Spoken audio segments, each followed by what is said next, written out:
312장. 너 하나님께 이끌리어.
제25장. 아브라함이 후처를 맞이하였으니 그의 이름은 그두라라. 그가 시므란과 욕산과 무단과 미디안과 이스박과 수아를 낳고, 욕산은 스바와 드단을 낳았으며 드단의 자손은 아수르 족속과 르두시 족속과 르움미 족속이며, 미디안의 아들은 에바와 에벨과 하녹과 아비다와 엘다아이니 다 그두라의 자손이었더라. 아브라함이 이삭에게 자기의 모든 소유를 주었고 자기 서자들에게도 재산을 주어 자기 생전에 그들로 하여금 자기 아들 이삭을 떠나 동방 곧 동쪽 땅으로 가게 하였더라. 아브라함의 향년이 175세라. 그의 나이가 높고 늙어서 기운이 다하여 죽어 자기 열조에게로 돌아가매, 그의 아들들인 이삭과 이스마엘이 그를 마므레 앞 헷 족속 소할의 아들 에브론의 밭에 있는 막벨라 굴에 장사하였으니 이것은 아브라함이 헷 족속에게서 산 밭이라. 아브라함과 그의 아내 사라가 거기 장사되니라. 아브라함이 죽은 후에 하나님이 그의 아들 이삭에게 복을 주셨고, 이삭은 브엘라헤로이 근처에 거주하였더라. 사라의 여종 애굽인 하갈이 아브라함에게 낳은 아들 이스마엘의 족보는 이러하고, 이스마엘의 아들들의 이름은 그 이름과 그 세대대로 이와 같으니라. 이스마엘의 장자는 느바요시요, 그 다음은 게달과 앗부엘과 밉삼과 미스마와 두마와 마사와 하닷과 데마와 여둘과 나비스와 게드마니. 이들은 이스마엘의 아들들이요 그 촌과 부락대로 된 이름이며 그 족속대로는 12 지도자들이었더라. 이스마엘은 향년이 137세에 기운이 다하여 죽어 자기 백성에게로 돌아갔고, 그 자손들은 하윌라에서부터 아수르로 통하는 애굽 앞 술까지 이르러 그 모든 형제의 맞은편에 거주하였더라. 아브라함의 아들 이삭의 족보는 이러하니라. 아브라함이 이삭을 낳았고, 이삭은 40세에 리브가를 맞이하여 아내를 삼았으니, 리브가는 밧단 아람의 아람 족속 중 부두엘의 딸이요 아람 족속 중 라반의 누이였더라. 이삭이 그의 아내가 임신하지 못하므로 그를 위하여 여호와께 간구하매 여호와께서 그의 간구를 들으셨으므로 그의 아내 리브가가 임신하였더니 그 아들들이 그의 태 속에서 서로 싸우는지라. 그가 이르되 이럴 경우에는 내가 어찌할꼬? 하고 가서 여호와께 묻자온데 여호와께서 그에게 이르시되 두 국민이 내 태중에 있구나. 두 민족이 내 복중에서부터 나누이리라. 이 족속이 저 족속보다 강하겠고 큰 자가 어린 자를 섬기리라. 그 해산 기한이 찬즉 태에 쌍둥이가 있었는데 먼저 나온 자는 붉고 전신이 털옷 같아서 이름을 에서라 하였고 후에 나온 아우는 손으로 에서의 발꿈치를 잡았으므로 그 이름을 야곱이라 하였으며 리브가가 그들을 낳을 때 이삭이 60세였더라. 그 아이들이 장성함에 에서는 익숙한 사냥꾼이었으므로 들 사람이 되고 야곱은 조용한 사람이었으므로 장막에 거주하니 이삭은 에서가 사냥한 고기를 좋아하므로 그를 사랑하고 리브가는 야곱을 사랑하였더라. 야곱이 죽을 쑤었더니 에서가 들에서 돌아와서 심히 피곤하여 야곱에게 이르되 내가 피곤하니 그 붉은 것을 내가 먹게 하라. 그러므로 에서의 별명은 에돔이더라. 야곱이 이르되 형의 장자의 명분을 오늘 내게 팔라. 내가 죽게 되었으니 이 장자의 명분이 내게 무엇이 유익하리요? 오늘 내게 맹세하라. 에서가 맹세하고 장자의 명분을 야곱에게 판지라. 야곱이 떡과 팥죽을 에서에게 주매 에서가 먹으며 마시고 일어나 갔으니 에서가 장자의 명분을 가볍게 여김이었더라.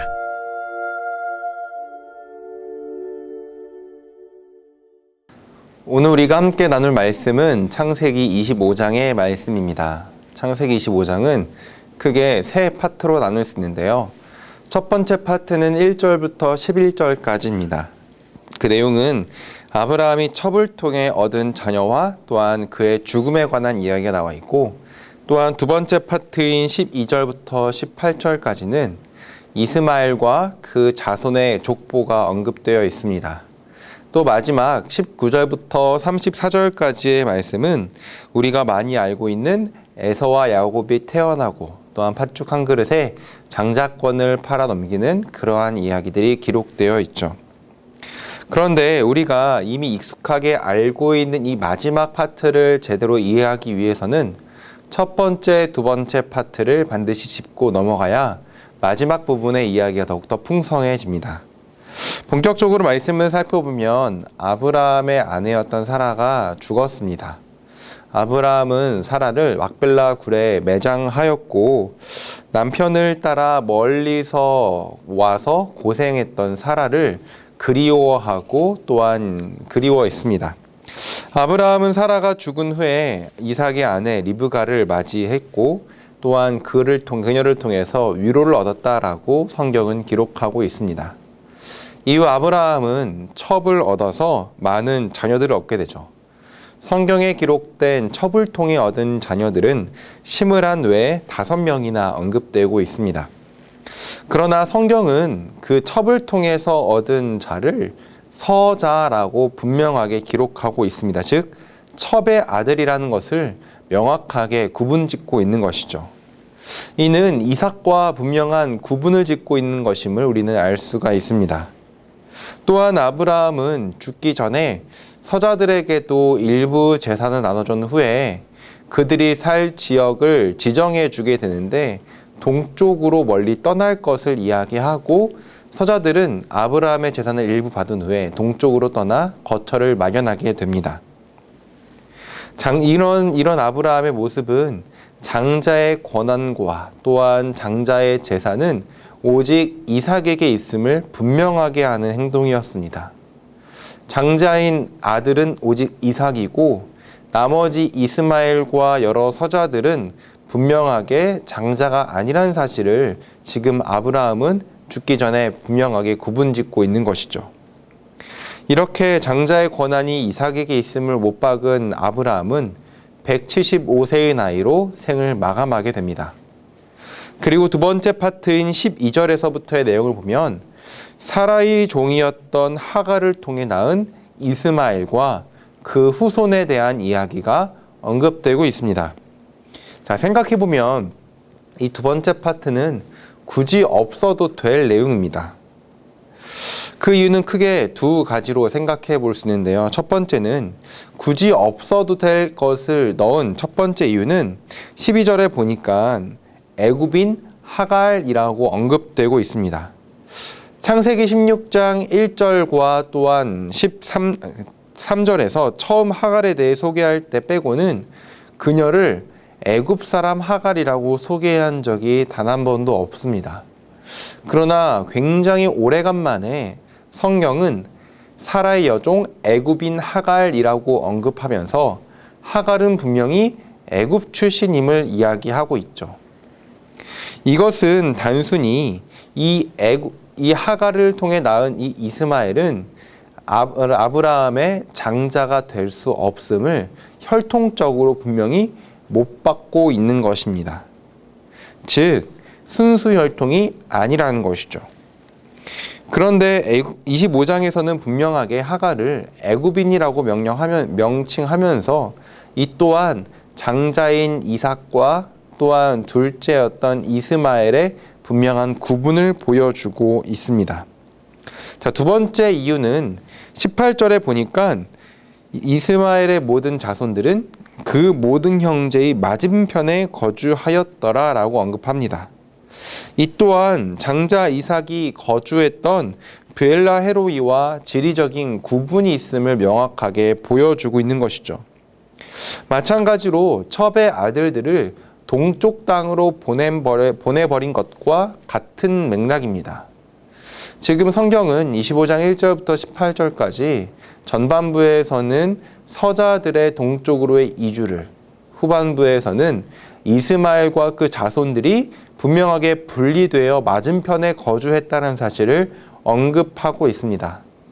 이렇게 1절부터 18절까지의 내용이 장자 이삭과 또한 다른 아들들과의 분명한 차이가 있음을 보여주고 있고, 성경은 아브라함의 모든 축복과 모든 권한이 오직 장자였던 이삭을 통해 이어지고 있음을 18절까지의 말씀을 통해 언급되고 있는 것이죠. 이 성경은 이렇게 이삭이 유일한 상속자임을 강조하는데요. 그러나 19절부터 34절까지의 내용을 살펴보면 이렇게 중요하게 언급되고 여기고 있는 이 장자의 권한이 에서에 의해서 무시당하고 있음이 언급되어 있습니다. 물론 우리는 1절부터 18절까지의 내용이 없다고 할지라도 에서가 장자권을 무시한 것을 당연히 안 좋게 받아들입니다. 그러나 1절부터 18절까지의 내용을 통해서 하나님께서 얼마나 아브라함을 통해 이삭으로 이어지는 그 장자의 혈통을 얼마나 중요하게 생각하셨는지를 우리는 알 수가 있죠. 이러한 하나님의 모습을 생각해 본다면 에서의 잘못된 행동은 하나님께 좋게 보일 리가 없는 것입니다. 세 번째 파트인 19절부터의 내용을 본격적으로 생각해 보면 아브라함은 100세의 이삭을 얻었고 또한 이삭의 나이 60세에 에서와 야곱이 태어나게 됩니다. 그러니까 아브라함도 사라 생전에 두 손자들을 봤다라는 것이죠. 나이를 계산하게 되면 에서와 야곱이 약 15살일 때 할아버지였던 아브라함이 세상을 떠났다라는 것을 우리가 추측해 볼 수가 있습니다. 자, 이것이 중요한 이유가 있는데요. 15살, 물론 매우 어린 나이입니다. 그러나 할아버지가 죽고 그 이후 이스마엘과 그 자손, 또한 첩과 첩의 자손들이 철저하게 분리되어 떠나는 것을 보고 장자의 고난과 그 무게가 얼마나 무거운 것인지는 충분히 느끼고 경험할 수 있는 나이입니다. 즉, 장자의 무게가 얼마나 중요한지, 장자를 통해서 이어져 내려오는 하나님의 축복이 얼마나 놀라운 것인지를 이 장자였던 에서는 충분히 알 수 있는 나이였다라는 것이죠. 게다가 당시 15살은 지금의 15살보다 훨씬 더 성숙했습니다. 그렇기에 에서는 집안의 장손으로서 그 무게를 능히 알고 있었을 것입니다. 저도 에서와 같은 장손입니다. 할아버지께서 온 집안의 첫째 아들이었고 저희 할아버지께서는 두 아들이 있었는데 큰아버지는 아들이 없었기에 제가 장손으로 되었습니다. 저 어릴 적 기억에 할아버지와 또한 작은 할아버지들이 모이면 저를 큰아버지 댁에 양자로 입적해야 된다라는 이야기를 했던 것을 기억합니다. 아무튼 불과 20년 전만 하더라도 이렇게 장자의 권한 또한 장손이라는 것을 중요하게 생각하던 시대였는데 아브라함의 당시 상황은 오죽했겠습니까? 생각하건대 에서는 어릴 적부터 귀에 박히게 장자가 얼마나 중요한 것인지 그 장자의 권한을 이어받는다는 것은 아무나 하는 것이 아님을 분명히 많이 들었을 겁니다. 또한 하나님께서 아브라함에게 주셨던 축복, 즉 땅과 자손과 복에 대한 그 권한을 이어받는다는 것을 이미 에서는 충분히 알고 있었을 가능성이 매우 높죠. 이렇게 장자의 권한은 단순히 한 집안을 이끌어가는 사람을 넘어서 아브라함에게 있어서 하나님의 약속을 이어간다는 굉장히 중요한 위치였습니다. 하지만 에서는 이것을 그다지 중요하게 생각하지 않았던 것이죠.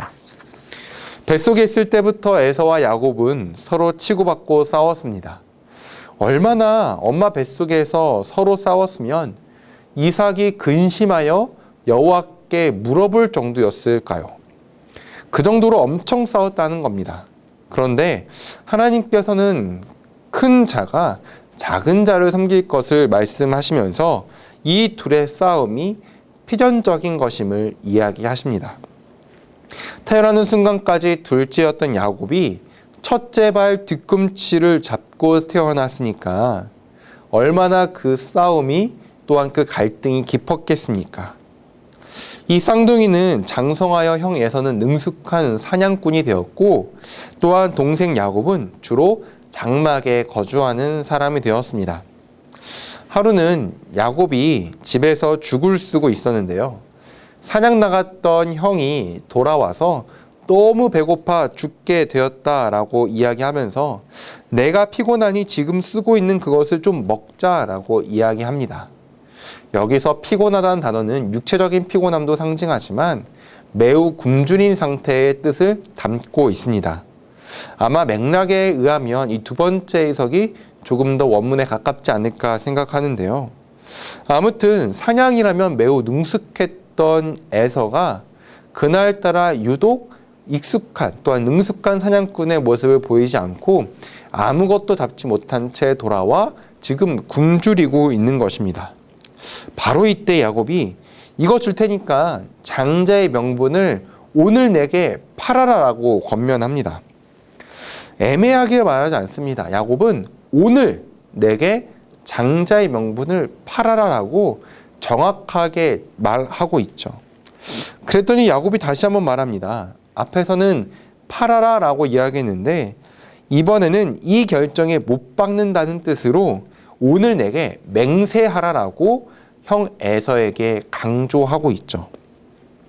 여러분은 이 부분을 읽고 어떤 생각이 드십니까?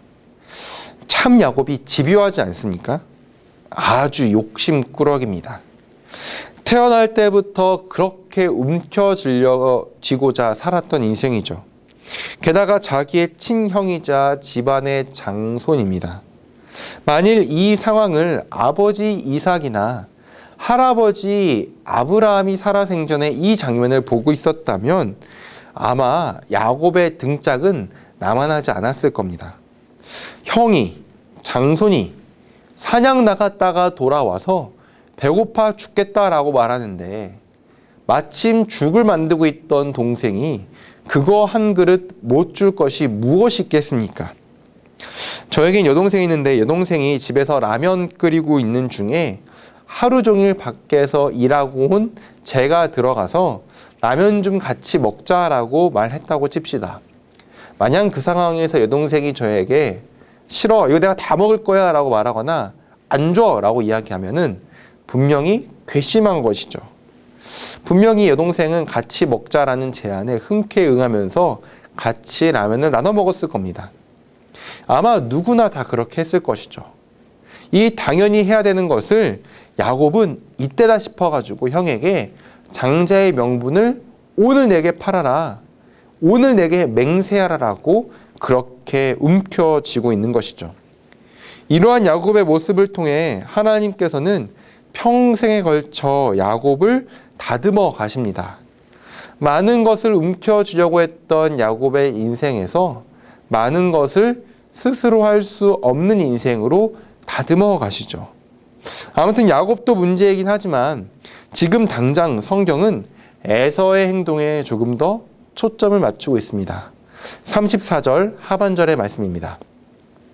에서가 장자의 명분을 값없게 여김이었더라. 잘못했다, 잘했다 이렇게 따지지 않고 그냥 가볍게 여겼다라고 말합니다. 여기서 가볍게 여겼다라는 단어는 멸시하다라는 뜻도 함께 포함하고 있습니다. 그러니까 에서가 장자의 명분, 곧 1절에서 18절에서 아브라함이 그토록 확고히 하려고 했던 장자권, 창세기 12장에서 하나님께서 아브라함에게 주셨던 그 모든 약속과 복, 그리고 이것의 중요성이 자신과 장손이란 것을 누구보다 알고 있던 그 에서가 이 장자의 권한을 멸시했다라는 겁니다. 사무엘상 2장 30절에 보면 하나님께서 이렇게 말씀하십니다. 나를 존중히 여기는 자를 내가 존중히 여기고 나를 멸시하는 자를 내가 경멸하리라. 장자권을 멸시한 것은 비단 한 집안의 책임자가 되기 싫습니다, 나는 그것을 멸시할 겁니다 라는 이런 거부에서 넘어서 하나님을 멸시한 행동이었습니다. 왜냐? 그 장자의 축복으로부터 이어져 되어오는 그 놀라운 모든 것은 결국 하나님의 말씀에서부터 시작되었으니까요. 그러니 하나님께서 이 에서를 어떻게 존중하시겠습니까? 어떻게 그를 통해 하나님의 그 위대한 약속을 이뤄 가시겠습니까? 그렇기에 하나님의 약속을 받았다는 사실을 소중히 여기는 것, 감사함으로 그것을 받아들이고 그 유업과 뜻을 이어가는 것은 약속의 자손이 해야 될 가장 기본적인 소명인 것입니다. 사랑하는 성도 여러분, 아브라함에게 허락하셨던 약속과 축복은 오늘날 예수 그리스도를 통해 우리에게 동일하게 주어졌습니다. 아들 예수 그리스도를 믿는 자 모두가 하나님의 자녀가 되는 권세를 누리고 그 유업과 뜻을 물려받아 우리가 그것을 품고 살아가고 있죠. 이런 우리에게 가장 필요한 것은 무엇보다 나는 하나님의 약속을 받은 자다라는 사실을 정말 소중히 여겨야 한다라는 것입니다. 내가 그 약속을 통해 그리스도인이 되었다는 사실을 자랑스럽게 여겨야 한다는 것이죠. 우리가 또다시 살아갈 이 하루가 지치고 피곤하고 또한 배고픈 상황이라고 할지라도 하나님의 자녀됨을 포기하면 배부를 수 있다라고 할지라도 절대 자녀됨의 권세와 기쁨을 배부름과 맞바꾸지 않기를 소망합니다. 에서가 그 장자의 놀라운 축복을 주 한 그릇과 자신의 배고픔과 맞바꿨던 것은 그런 실수를 하지 않기를 소망합니다. 자녀됨의 권세를 가장 소중히 여겨서 하나님께 귀하게 쓰임받고 또한 주님께 존중히 여김받는 우리 모두가 되길 소망합니다. 그리하여서 하나님의 뜻을 이루며 자녀됨의 축복과 권능을 가지고 이 땅을 살아가는 우리 모든 성도분이 되기를 주님의 이름으로 간절히 소망합니다. 기도하겠습니다. 사랑과 은혜가 풍성하신 하나님 아버지, 은혜를 감사합니다. 하나님 아버지, 에서는 그 장자의 놀라운 축복과 권한을 가볍게 여겼습니다. 죽 한 그릇과 배고픔과 맞바꿨습니다. 하나님, 그 장자의 축복이 얼마나 놀라운 것인지를 알매도 불구하고 이런 실수를 저지른 에서를 우리 모두는 본받지 않을 수 있도록 주여 인도하여 주옵소서. 하나님의 자녀됨의 권세가 얼마나 놀라운 것이고 그 유업과 약속을 이어받았다는 것이 얼마나 소중한 것인지를 우리가 깨달을 수 있도록 도와주시고 우리가 그것을 마음속에 깊이 새겨서 하나님의 놀라운 유업받은 자로서 합당하게 살아갈 수 있는 우리 모두가 될 수 있도록 주여 인도하여 주옵소서. 그리하여서 이 땅 가운데 주님의 뜻을 이루어가고 주님의 마음을 시원케 하고 또한 주님을 존중히 여겨 하나님께 존중히 여김 받는 우리 모두가 되기를 인도하여 주옵소서. 감사하며 우리구하신 예수님의 이름으로 기도드립니다. 이제는 우리를 죽기까지 사랑하신 예수 그리스도의 은혜와 이 땅 가운데 독생자를 보내신 하나님의 크신 사랑하심과 영원토록 우리와 함께 하시는 성령님의 동행하심이 이 시간 장자의 유업과 또 하나님의 약속을 받은 것을 소중히 여기를 소망하는 주의 모든 자녀들의 머리 가운데 지금부터 영원토록 함께 있을지어다. 아멘.